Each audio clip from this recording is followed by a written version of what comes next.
10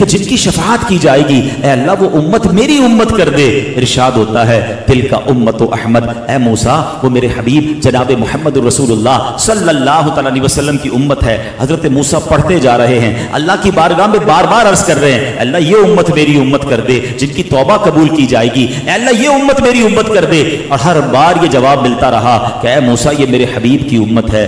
آخر میں حضرت موسیٰ پتہ ہے کیا کہتے ہیں، اے اللہ جب حضرت اس امت کی اہمیت اور فضیلت اتنی ہے تو مجھے بھی اس امت میں شامل فرما لے۔ کلیم اللہ ہے مگر کیا فرما رہے ہیں، عرض کر رہے ہیں کہ مولا مجھے بھی نبی پاک آخری نبی کی امت میں شامل کر لے۔ اے امتیوں یہ مقام ہے تمہارا، وہ ہمارے نبی ان کے ہم امتی، امتی تیری قسمت پہ لاکھوں سلام، میری خوش قسمتی میں تیرا امتی۔ ہمیں شاید اندازہ ہی نہیں ہے کہ ہمیں کتنا بڑا مقام دے دیا گیا۔ قیامت کے دن ہم بے شک سب سے آخر میں آئے ہیں، مگر قیامت کے دن سب سے پہلے نبی پاک جنت میں جائیں گے، اور اس کے بعد تمام امتوں میں سب سے پہلے جو امت جنت میں جائے گی وہ جناب رسول اللہ کی امت ہوگی۔ اور جب تک امت رسول داخل نہیں ہوگی جنت میں، یہ جنت باقی تمام امتوں کے لیے ممنوع ہوگی، حرام ہوگی۔ اور یہی بات سیدی اعلیٰ حضرت لکھتے ہیں نا، آپ فرماتے خلد ہے سب پر حرام، جائے نہ جب تک غلام، خلد ہے سب پر حرام، جائے نہ جب تک غلام، ملک تو ہے آپ کا تم پہ کروڑوں درود۔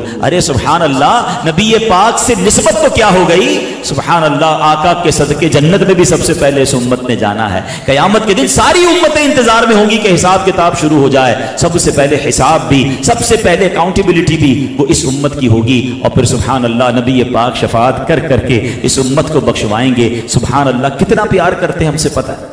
قرآن میں رب نے فرمایا نا وَلَسَوْفَ يُعْطِيكَ رَبُّكَ فَتَرْضَىٰ، اے محبوب امن قریب تمہیں اتنا عطا کریں گے کہ تم راضی ہو جاؤ گے۔ مجھے اور آپ کو کوئی بہت بڑی پرسنالٹی مل جائے، پریزیڈنٹ سے ملاقات ہو جائے، پی ایم سے ہو جائے، کوئی بہت بڑے آدمی سے ملاقات ہو جائے، کہ بتاؤ کیا چاہیے، what ever you want ask, پوچھو مانگو کیا چاہیے۔ ہم میں سے کوئی اپنی کوئی فائل نکال کے دے گا، کوئی پلاٹ مانگ لے گا، کوئی پاسپورٹ مانگ لے گا، کوئی اپنا کوئی مسئلہ حل کروانے کی کوشش کرے گا۔ میرا رب فرما رہا ہے، کائنات کا خالق و مالک، وَلَسَوْفَ يُعْطِيكَ رَبُّكَ فَتَرْضَىٰ، اے محبوب ان قریب اب تمہیں اتنا دیں گے کہ تم راضی ہو جاؤ گے۔ تو نبی پاک نے کیا مانگا؟ آپ فرماتے میں اس وقت تک راضی نہ ہوں گا جب تک اپنے ایک ایک امتی کو جنت میں نہ لے جاؤں۔ اعلیٰ حضرت کہتے ہیں نا، جو نہ بھولا ہم غریبوں کو رضا، آقا نہیں بھولے ہمیں، جو نہ بھولا ہم غریبوں کو رضا، یاد اس کی اپنی عادت کیجیے۔ تو ہمیں پیارے آقا کا امتی ہونے میں اس قدر انعامات ہیں کہ وہ ہمیں وہاں بھی یاد رکھیں، لیکن ایز اے امت اب کوئی ہماری بھی ذمہ داری ہے کہ نہیں؟ ہاں یہ سمجھنا بہت ضروری ہے۔ خیر الامم ہو گئے ہم، خیر الانبیاء ہے نا، تو یہ امت خیر الامم ہوئی، یہ آخری نبی کی آخری امت ہے۔ بہت ساری اس کی توجیحات علماء نے بیان کی کہ ہم پر کتنی اور مہربانیاں ہوئی ہیں۔ ہم قرآن پاک میں پچھلی قوموں کے احوال پڑھ رہے ہیں کہ بنی اسرائیل نے یہ غلطی کی تو ان پر یہ عذاب آیا، کسی کے چہرے بدل دیے گئے، کسی پر آگ برس گئی، مینڈکوں کا عذاب، تو جناب پانی کا عذاب، آندھی کا عذاب، کیسے کیسے عذاب آئے، ان کے کیا کیا گناہ تھے، کیا کیا مسٹیکس تھی، ہم سب پڑھ رہے ہیں۔ ہمیں پتا ہے ہمارے بعد کوئی امت نہیں ہے تاکہ ہمارے گناہ کسی کو پتہ نہ چلے، ہمارے عیب چھپے رہیں۔ اللہ اکبر، یہ سمجھ رہے ہو آپ؟ ہمارے بعد بھی کوئی امت ہوتی تو پتہ چلتا کہ اس امت نے کیا کیا کارنامے کیے ہیں، مگر ہمارے عیب چھپا دیے گئے۔ یہ لاسٹ امت ہے۔ سبحان اللہ، آج جو عیب کسی پر نہیں کھلنے دیتے، آج جو عیب کسی پر نہیں کھلنے دیتے، کب وہ چاہیں گے میری حشر میں رسوائی ہو۔ سبحان اللہ، اے امتیوں تمہارا اتنا خیال رکھا گیا ہے، مگر امتی کو بھی تو کچھ خیال رکھنا ہے کہ نہیں، کہ میں کس نبی کا امتی ہوں کہ جس امت میں آنے کے لیے انبیاء تمنا کر رہے ہیں، مجھے رب نے بن مانگے امتی بنا دیا۔ تو اے میرے پیارے اسلامی بھائیو، اس بات کا میں یہ چاہتا ہوں کہ ربیع الاول کے ان اجتماعات میں ہم اپنی لائف پر غور کریں۔ ایک بار پیارے آقا علیہ الصلوۃ والسلام کے سامنے سے ایک جنازہ گزرا، کچھ لوگ تھے، انہوں نے اس میت کی بڑی اچھی باتیں کی، تعریف کی، اچھا آدمی تھا، نیک آدمی تھا۔ سمری حدیث کی عرض کر رہا ہوں، نبی پاک نے فرمایا وجبت، واجب ہو گئی۔ ایک اور جنازہ گزرا تھوڑی دیر بعد، لوگوں نے اس کے بارے میں باتیں کی کہ بندہ ٹھیک نہیں تھا، گناہ گار تھا، یا واٹ ایور تکلیف دیتا تھا، ظالم تھا۔ پیارے آقا نے فرمایا وجبت، واجب ہو گئی۔ صحابہ نے پوچھا حضور پہلا جنازہ گزرا تب بھی آپ نے یہی کہا, دوسرے جنازے پر بھی آپ نے یہی فرمایا؟ فرمایا کہ جس جنازے پر تم نے اچھی باتیں کی, اس کی نیکی کی گواہی دی, اس پر جنت واجب ہو گئی, اور جس جنازے پر تم نے اس کی برائیاں بیان کی اس پر جہنم واجب ہو گئی, کیونکہ تم اللہ کے زمین پر گواہ ہو. یہ امت گواہ ہے, یعنی یہ امت جس کے بارے میں جو گواہی دے. اب اس حدیث سے ہمیں یہ سیکھنا ہے کہ میرے بارے میں لوگوں کا پرسپشن کیا ہے. کچھ لوگ تو بڑی عجیب لائف گزارتے, کہتے ہیں جو لوگوں کو کہنا ہے کہنے دو, میں اپنی زندگی گزاروں گا, میں جو بھی کروں میرا مسئلہ ہے. کسی پر ظلم کرتے ہیں, کسی کا دل دکھاتے ہیں, کسی کو تکلیف پہنچاتے ہیں, کہتے ہیں میرا بگاڑ کوئی نہیں سکتا, میرے بارے میں کوئی کچھ نہیں کر سکتا, میرا بڑا کر و فر ہے. یہ مت سوچا کرو, یہ امت گواہ ہے. زندگی ایسی گزارو کہ مرنے کے بعد بھی لوگ اچھے الفاظ میں یاد کریں, ہاتھ اٹھا کر کوئی ہمارے لیے ایصال ثواب کر دے. تکلیفیں دے دے کر بھی لوگ دنیا سے جاتے ہیں, اور مرنے کے بعد بھی لوگ کہتے ہیں کہ جان چھوٹی دنیا سے گیا. اب بتاؤ اس کا بننا کیا ہے؟ ہم نبی پاک کے امتی ہیں, ہمیں لائف ایسی گزارنی ہے کہ زندگی میں بھی لوگ ہمارے بارے میں اچھی بات کریں. مجھے تو ایسا امتی بننا چاہیے کہ مجھے دیکھ کر بندہ کہے کہ یار جب امتی ایسا ہے تو اس کا آقا کیسا ہوگا, جہاں امتی کا کردار ایسا ہے تو اس کے نبی علیہ الصلوۃ والسلام کی تعلیمات کیسی ہوں گی. مگر انفارچونیٹلی پرابلم یہ ہو گیا کہ امتی کو دیکھ کر لوگ اسلام کو برا بھلا کہہ رہے ہیں, کہ جھوٹ بولتے ہیں, بددیانتی کرتے ہیں, دھوکہ دیتے ہیں, موقع ملتا ہے تو چوری کرتے ہیں. ذرا سوچئے نا, اے میلاد بنانے والوں, یقیناً گھر سجانا, پرچم لگانا, نیاز کرنا بہت اچھی بات ہے, ہر سال کیجئے اور کیجئے, مگر مزہ یہ ہے کہ میرا کردار بھی بدلے. میلاد کا مہینہ آئے تو لوگ نوٹس کریں کہ یار کمال ہے, یہ تو کتنی نرم باتیں کرنے والا ہو گیا, معافی درگزر کرنے والا ہو گیا, سچ بولنے والا, 5 وقت کا نمازی ہو گیا. اس کے کردار سے جھلک رہا ہے کہ یہ نبی پاک کا سچا امتی ہے. ورنہ میلاد بھی میرے گھر میں ہو اور میں جناب دھوم دھام سے لنگر بھی کروں اور اس کے بعد بھی نمازیں قضا ہو رہی ہوں, اس کے بعد بھی جناب میرے کردار اور میری معاملات ویسے ہی چل رہے ہوں. نہ کیجیے ایسا, ہماری رسپانسبلٹی ہے. وی آر دا امت آف رسول پاک علیہ الصلوۃ والسلام. جب اتنی بڑی نعمت دی گئی ہے تو کہیں نہ کہیں پوچھا تو جائے گا نا کہ جس امت میں تمہیں بنایا, جس میں آنے کے لیے انبیاء ترس رہے تھے, اور تم اس امت میں جا کر بھی غلط کام کرتے رہے. قرآن پتہ ہے ہم پر پراؤڈ کرتا ہے. قرآن فرماتا کنتم خیر امت اخرجت للناس تأمرون بالمعروف وتنہون عن المنکر. تم بہترین امت ہو. اچھا بہترین کیوں کہا قرآن نے؟ اس لیے نہیں کہ بڑے بڑے بنگلے ہیں, بڑی بڑی ڈگریاں ہیں, بڑی کارز ہیں, دنیا بھر کا ٹریول ہے. the reason why we are best تو کیونکہ تم لوگوں پر جا کر نیکی کی دعوت دیتے ہو, اچھائی کی دعوت دیتے ہو اور برائی سے منع کرتے ہو. اللہ اکبر. this is our duty being a ummah of رسول پاک. ہم یہ کر رہے ہیں کہ ہم نیکی کی دعوت کے لیے کچھ ٹائم دیتے, کیا برائی سے روکنے کے لیے کچھ کردار ادا کرتے ہیں, یا ہم خود برائی میں انوالو ہو کے انجوائے کرتے ہیں؟ کچھ لوگ تو وہ ہیں معاذ اللہ, کہتے ہوئے بھی مزہ نہیں آ رہا, وہ برائی کی دعوت دے رہے ہوتے ہیں. ان کے پاس جب بھی جاؤ کوئی برائی کا ہی آئیڈیا ہوگا. اچھا اب تو یہ آ گیا سوشل میڈیا ہے, دیکھیں گناہ ہو گیا بندہ چھپائے اور توبہ کرے. اب تو دیدہ دلیری اتنی ہے کہ حرام کام کیا اس کو شیئر بھی کیا. میں نے یہ نئی فلم آئی ہے دیکھ لی, تم دیکھ لو. یہ نیا ویڈیو کلپ گانے کا معاذ اللہ کوئی بے پردہ لڑکی کا ہے, میں نے دیکھا, اب آپ بھی دیکھیں, شیئر کر دیا اس کو, چٹکلوں کے نام پر, کامیڈی کے نام پر, یعنی برائی کی دعوت. کوئی نہ کوئی برائی کا نیا آئیڈیا لے کر آتے ہیں. ارے میں تو نبی پاک کا وہ امتی ہوں جس کے بارے میں قرآن کہہ رہا ہے تم نیکی کی دعوت دیتے ہو اور برائی سے روکتے ہو. کیا یہ ڈیوٹی سر انجام میں دے رہا ہوں؟ اللہ اکبر. اب اس پورے سینیریو میں دعوت اسلامی کا کردار سمجھیں. اللہ سلامت رکھے دعوت اسلامی کو اور اس کے ماحول کو. میں آپ کو صحیح کہہ رہا ہوں, یہ بیوٹی تو ہماری اور آپ کی قرآن نے لگائی تھی. دعوت اسلامی نے تو آسان کر دی کہ چلو مدنی قافلے میں چلو جناب کسی کو نیکی کی دعوت دینے چلو. یہ قرآن نے مجھے اور آپ کو کہا تھا, اکیلا کیسے کرتا.